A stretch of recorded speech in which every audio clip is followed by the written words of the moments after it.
संसार का हित करने वाला, लोक परलोक में हित करने वाला क्या है? लिख लो श्लोक। राम, ये कृष्ण भगवान का वचन है। राम नाम सदा पुण्यम नित्यम पठति यो नरः। जो राम नाम का नित्य पाठ करता, उच्चारण करता, अपुत्रो लभते पुत्रम सर्व काम फलप्रदम। यदि पुत्रहीन है तो पुत्र मिल जाएगा, सारी कामनाएं पूरी हो जाएंगी। मंगलानि गृहे तस्य सर्व सौभाग्य सौख्यानि भारत। अहोरात्रं च येनोक्तम राम इत्यक्षरद्वयम्। उसके घर में सारा मंगल हो जाएगा, सब सुख आ जाएंगे जिसने दिन रात राम नाम का उच्चारण कर लिया, कीर्तन कर लिया।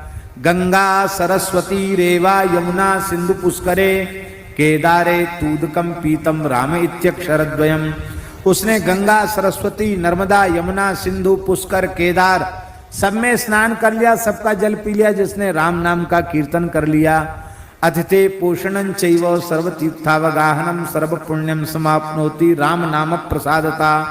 उसने अतिथियों का पोषण कर लिया, सब तीर्थों में स्नान कर लिया और उसने संपूर्ण पुण्य कर्म कर लिए जिसने राम नाम का स्मरण कर लिया।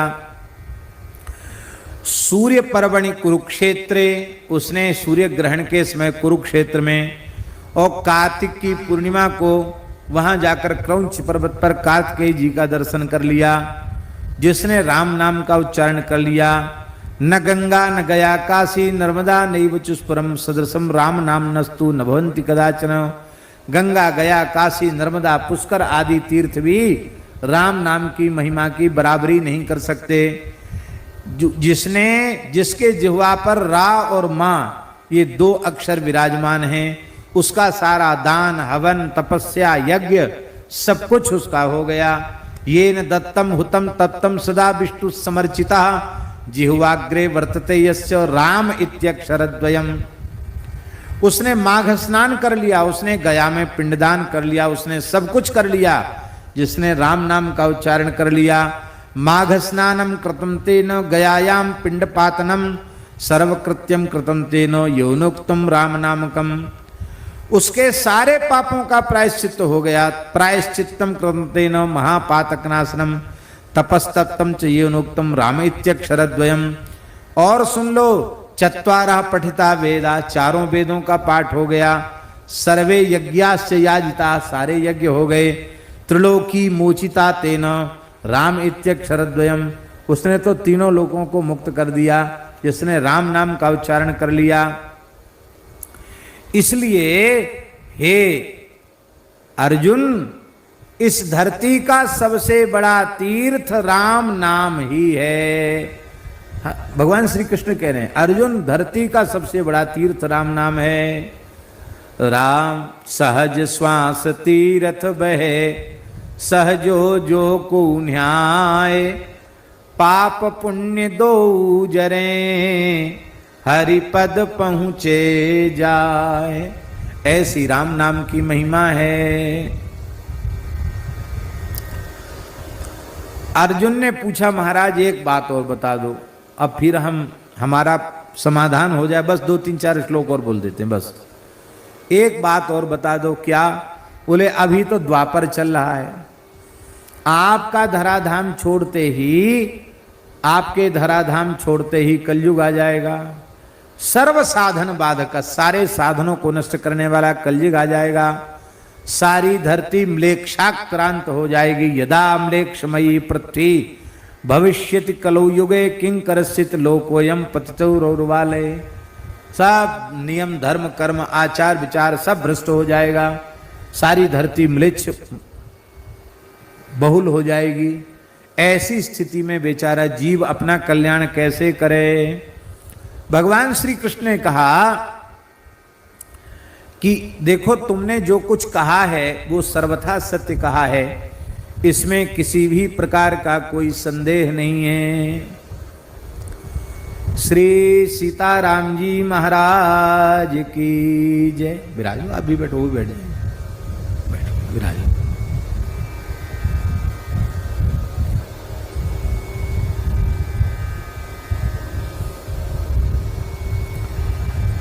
आज हम 2-3 दिन से याद भी कर रहे थे मदन मोहन दास जी को, हम कि इनका